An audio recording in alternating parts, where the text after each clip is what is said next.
চলছে মাটন কষা রান্নার প্রিপারেশন। আমরা আসলে মাটন কষা বলি না, বাংলাদেশে আমরা তো বলি মাটন ভুনা মাংস আসলে।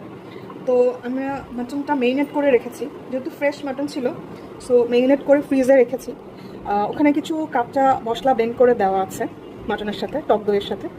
কিন্তু আমি এখন কিছু গুঁড়া মশলা একটা পেস্ট প্রিপেয়ার করে নিচ্ছি।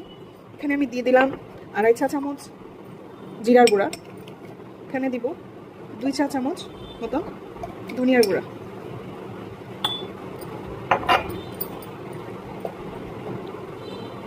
একটু শুকনো মরিচের গুঁড়া, কাশ্মীরি শুকনো মরিচ, কালারটা বেশি বাট ঝালটা একটু কম। আর এখানে একটু অ্যাড করব সামান্য একটু ঘি। আমরা একটা রেসিপি দেখে এটা ট্রাই করছি, স্পেশাল মাটন কষা রেসিপি।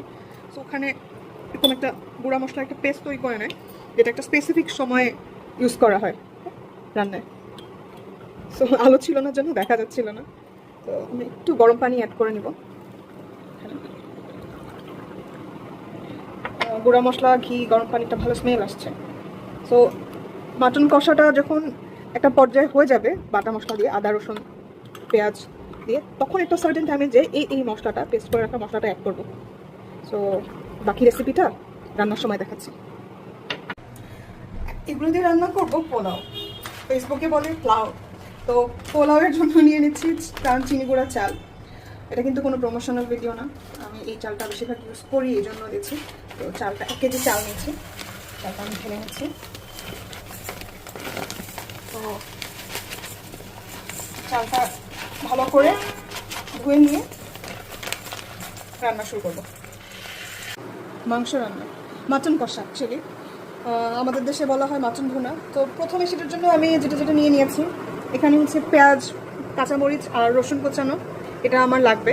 মাটনের সাথে পোলাও রান্না করব, সো পোলাওয়ের জন্য এটা লাগবে, এটা দুইটার জন্য রাখা হয়েছে। এখানে কিছু গরম মশলা, সাথে কিশমিশ আর হচ্ছে তেজপাতা, দারচিনি, এলাচ, তো এগুলোও আর কি দুটার জন্যই, মাটন আর পোলাও দুটার জন্য রাখা হচ্ছে। এটা একটা স্পেশাল মশলা বানিয়েছি গুঁড়া মশলা আর ঘি দিয়ে। এটা আপনাদেরকে পরে এটা রেসিপি দেখাচ্ছি, কীভাবে বানানো হয়েছে আপনাদেরকে দেখানো হবে।